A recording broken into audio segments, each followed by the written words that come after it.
अस्सलाम वालेकुम स्टूडेंट्स। आज हम इंशाल्लाह पढ़ेंगे जो हमारा पिछला लेक्चर चल रहा है रियल नंबर सिस्टम का, उसकी कुछ एडिशनल प्रॉपर्टीज़ हैं। ठीक है, तो एडिशनल प्रॉपर्टीज़ इक्वलिटी के हिसाब से एडिशन प्रॉपर्टी ऑफ इक्वलिटी। इसमें आपके पास क्या होता है कि एक दो कोई भी वेरिएबल्स हैं ए और बी, या तीन कर लें ए बी सी, जो कि बिलोंग करते हैं किससे, रियल नंबर से। ठीक है, तो इसमें अगर ए और बी इक्वल है तो उसके बाद हम अगर कोई तीसरा वेरिएबल इक्वल के दोनों साइड्स ऐड करेंगे तो उसका जो सम होगा वो भी इक्वल ही होगा। Let suppose A plus C is equal to B plus C. A और बी आपका इक्वल है और दोनों की वैल्यू है 3। ठीक है, तो आपने कोई तीसरा वेरिएबल सी जो कि उनमें ऐड किया है जिसकी वैल्यू है 2। तो 3 + 2, और इधर भी क्या हो जाएगा, 3 + 2, 5 = 5। ठीक है ना, क्योंकि तीनों जो है रियल नंबर से बिलोंग करते हैं तो ये जो होंगे इक्वल हो जाएंगे। लेकिन ये कुछ टर्म्स हैं, addition to the left and addition to the right. ये सिंपल आप जैसे प्री और पोस्ट वाला कंसेप्ट होता है ना, उसी तरह इसमें हम सी जो है बाद में ऐड कर रहे हैं और इसमें जो है सी पहले ऐड कर रहे हैं। तो इसमें आप पोस्ट कह सकते हैं, पोस्ट एडिशन, और ये हो गया हमारा प्री एडिशन। ठीक है, उसके बाद हमारे पास दूसरी जो प्रॉपर्टी है वो है मल्टीप्लिकेटिव प्रॉपर्टी ऑफ इक्वलिटी। इसमें भी हमारे पास तीन कोई भी वेरिएबल्स हैं ए बी सी जो बिलोंग करते हैं रियल नंबर से। अगर ए बी के बराबर है तो उसके बाद हम कोई भी तीसरा वेरिएबल उठाएंगे और दोनों साइड्स जब उनको मल्टीप्लाई करेंगे तो वो भी इक्वल ही होंगे। जैसे A multiply by C is equal to B multiply by C. Same example लेते हैं, हमारे पास ए भी 3 है बी भी 3 है। ठीक है ना, तो उनके साथ अगर हम 3 मल्टीप्लाई करेंगे, सी भी हमने 3 वैल्यू लिया, तो 3 × 3 और 3 × 3 कितने हो जाएंगे, 9। इस साइड भी 9, तो दोनों क्या हो जाएंगे, फिर भी इक्वल ही हो जाएंगे। तो इस पर कोई भी इम्पैक्ट नहीं आ रहा। और ये सिंपल पोस्ट मल्टीप्लिकेशन और प्री मल्टीप्लिकेशन ये टर्म्स हैं कुछ जो आप याद कर लें तो बेहतर है, अदरवाइज़ इनकी कोई ज़रूरत नहीं है। आप बस समझ लें कि हम कोई भी दो वेरिएबल उठा के उनके साथ तीसरा इक्वल्स के दोनों साइड, इस साइड भी मल्टीप्लाई करेंगे तो उनकी जो रिजल्ट होगा ना उन पे कोई भी इम्पैक्ट नहीं आएगा और इक्वली वाली साइन इक्वल ही रहेगी। ऐसे नहीं कि डज नॉट इक्वल हो जाएगा। ठीक है, ये हो गई हमारी मल्टीप्लिकेटिव प्रॉपर्टी ऑफ इक्वलिटी। उसके बाद हमारे पास जो थर्ड प्रॉपर्टी है वो है term cancellation property of equality. इसमें ही सेम हम तीन वेरिएबल्स उठाते हैं ए बी सी जो रियल नंबर से बिलोंग करते हैं। फिर हमारे पास A plus C is equal to B plus C, लेकिन ये इक्वल हो जाते हैं A is equal to B. ये कैसे होते हैं, हमारे पास बचपन से दो कॉन्सेप्ट हैं। एक तो हम कहते हैं कि ये प्लस का सी इधर आ जाएगा तो माइनस का सी हो जाएगा, माइनस सी में से कैंसिल हो जाएगा, बाकी बचेगा A is equal to B. या फिर आप ऐसा समझें कि दोनों साइड हम जो है ना सी को माइनस कर देते हैं, इधर भी हम माइनस सी कर देंगे, इधर भी माइनस सी कर देंगे। ठीक है, तो फिर भी दोनों कैंसिल हो जाएंगी और हमारा बच जाएगा A is equal to B. फिर इसको आप, फिर ये दो टर्म्स हैं, लेफ़्ट कैंसिलेशन फॉर एडिशन और राइट कैंसिलेशन फॉर एडिशन। तो सिंपल सी हमारा जो है पोस्ट हो या प्री हो, लेकिन दोनों सेम हैं तो यही कैंसिल होंगे। ए और बी तो कैंसिल नहीं हो सकते आपस में क्योंकि ये दो अलग अलग वेरिएबल्स हैं। तो लेकिन रिजल्ट जो आएगा वो कैंसिलेशन के बाद आएगा A is equal to B. उसके बाद हमारे पास जो है factor cancellation property of equality. इसमें क्या, हमारे पास कोई भी दो वेरिएबल्स हैं जो मल्टीप्लाई हैं, A into B is equal to A into C. इसमें ए कॉमन है दोनों में, ठीक है ना, तो ये कैंसिल हो सकती है। उसके बचपन से आज जो आप मेथड पढ़ते आए होंगे ऐसे ही कि ये इधर मल्टीप्लाई कर रहा है, इधर आ जाएगा तो डिवीजन में आ जाएगा और ए से कैंसिल हो जाएगी, बाकी बच जाएगा बी इज इक्वल टू सी।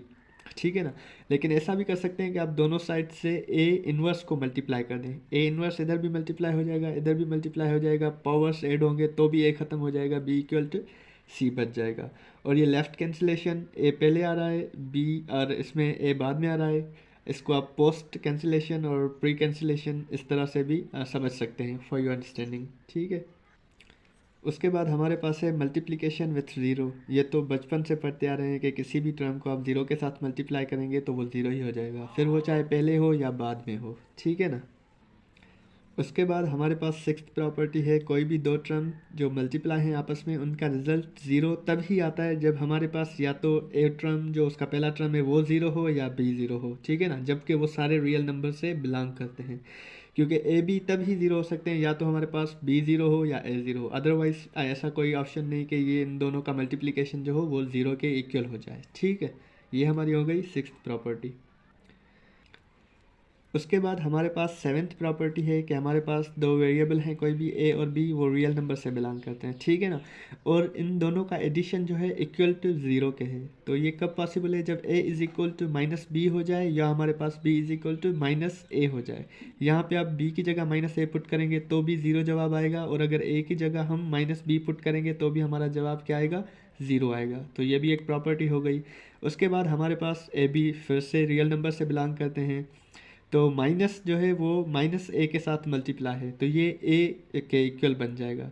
यहाँ पे आप वन कंसीडर कर लें फॉर योर अंडरस्टैंडिंग, वन होता भी है बेसिकली, तो one minus one into minus A is equal to one into A, जिसको आप ए लिख सकते हैं।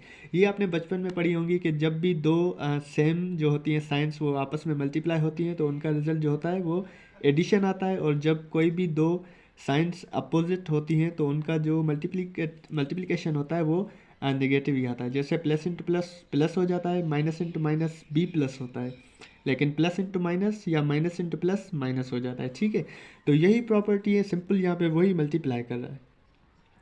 उसके साथ हमारे पास माइनस जो है वो ब्रैकेट में ए प्लस बी के साथ मल्टीप्लाई है, तो ये सिंपल माइनस ए और माइनस बी बन जाएगा। लेकिन आप सिंपली माइनस इंटू ए करें, ये माइनस ए, प्लस की साइन सेम रखें, फिर माइनस इंटू बी करें, माइनस बी हो जाएगा। ठीक है, और उसके साथ हमारा माइनस ए इंटू बी जो इक्वल होता है माइनस ए बी, या जो होता है A into minus B. Simply आपका कोई भी एक टर्म मल्टीप्लिकेशन में निगेटिव हो गया तो वो सारे टर्म्स को जो है निगेटिव कर देता है। इसका मतलब यही है माइनस ए बी, इसका मतलब यही है minus A B. Let suppose आपके पास 3 और माइनस 2 है मल्टीप्लाई में, तो ये माइनस 6 ही होंगे।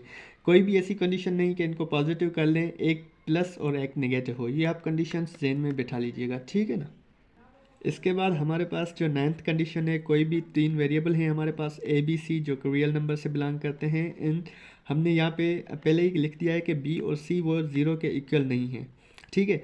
तो A C divided by B C is equal हो जाएगा ए बाई बी। क्यों? क्योंकि सी सी में कैंसिल हो जाएगा। सिंपल डिवीजन रूल में आप माइनस इधर से सी कैंसिल और सी कैंसिल कर दें, या सी आप ऊपर ले आएंगे तो माइनस सी का जो पावर होगा -1 हो जाएगा, तो फिर भी वो दोनों कैंसिल हो जाएंगे, बाकी हमारे पास रिजल्ट बचेगा ए अपान में भी। उसके बाद हमारे पास 10th जो प्रॉपर्टी है A into B is equal to 1। तो सिंपल आप इसको ए इज इक्वल टू, ये बी यहाँ पे मल्टीप्लाई कर रहा है, इधर आ जाएगा तो क्या हो जाएगा, डिवीजन में 1 अपान बी, उसको हम लिख सकते हैं बी इनवर्स, यानी ऊपर चला जाएगा तो उसका पावर माइनस में हो जाएगा। या आप बी उधर ही रखें, ए इधर आ जाए डिवीजन में, तो ये फिर 1 अपान ए हो जाएगा, और उस ए को हम ए इनवर्स लिख सकते हैं, ठीक है। और जबकि ये दो तीनों जो हैं या दो हमारे किसके रियल नंबर के इक्वल हैं, लेकिन ए और B does not equal to zero, इसमें से एक भी ज़ीरो नहीं होना चाहिए। उसके बाद हमारे पास बाकी दो प्रॉपर्टीज़ बचती हैं 11th और 12th, ठीक है, 11वीं और 12वीं। इसमें क्या, ए और बी हमारा फिर से रियल नंबर है, तो ए अपान में ए इक्वल टू 1 हो जाएगा। सिंपल आप इसको ऊपर ले आएँ, इन्वर्स का हो जाएगा, या सिंपल कैंसिल कर दें, एक A cancel, 1 upon 1 is equal to 1, ठीक है। लेकिन यहाँ पे A does not equal to zero, ये बात आपको हमेशा जहन में रखनी है, क्योंकि अगर ये ए ज़ीरो हो गया ना अपान वाला, तो ये अनडिफाइंड या इनफाइनाइट बन जाएगा, ठीक है। और ए अपान 1 इज इक्वल टू ए हो जाएगा। आपको पता है कोई भी नंबर उसके अपान में 1 होता है, ठीक है, ये भी बचपन से पढ़ते आ रहे हैं। उसके साथ ही 1 upon A is equal to A inverse, हमने पीछे भी देखा कि ये ए ऊपर आ जाएगा तो ये इसका जो पावर है वो माइनस में हो जाएगा, ठीक है। लेकिन फिर भी बोल रहा है A does not equal to zero, ठीक है। और 1 into A inverse is equal to A inverse बन जाता है। ये है फिर थोड़ा कॉम्प्लेक्स है, 1 अपान में फिर 1 अपान है, ठीक है। तो इसको सिंपल हम पहले 1 अपान ए को लिख सकते हैं ए इनवर्स, ठीक है, ये लिखा। फिर ये हो जाएगा 1 अपान ए इनवर्स, तो उसको हम लिखेंगे ए इनवर्स होल इनवर्स, और ये इक्वल हो जाएगा किसके, ए के, ठीक है। तो ये हो गई हमारी 11th प्रॉपर्टी। उसके बाद जो 12th प्रॉपर्टी है आप सेम ही कंसिडर कर लें, इसमें सिर्फ एक वेरिएबल जो डी है वो हमने बढ़ा दिया है। तो ये 4 वेरिएबल्स हो गए ए बी सी डी, जो कि बिलोंग करते हैं रियल नंबर से।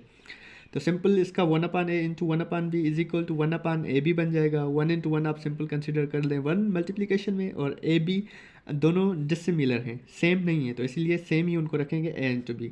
Where A does not equal to zero, B does not equal to zero, क्योंकि इनमें से एक भी ज़ीरो हो गया तो सारा टर्म ज़ीरो बन जाएगा और वो अनडिफाइंड या इनफाइनाइट बन जाएगा।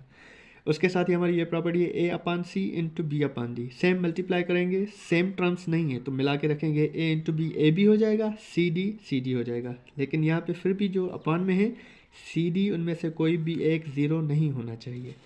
उसके अलावा हमारे पास ए अपान सी प्लस बी अपान सी, सिंपल एलसीएम लेंगे, दोनों सेम हैं तो सी एलसीएम आ गया, ऊपर ए एलसीएम सेम है तो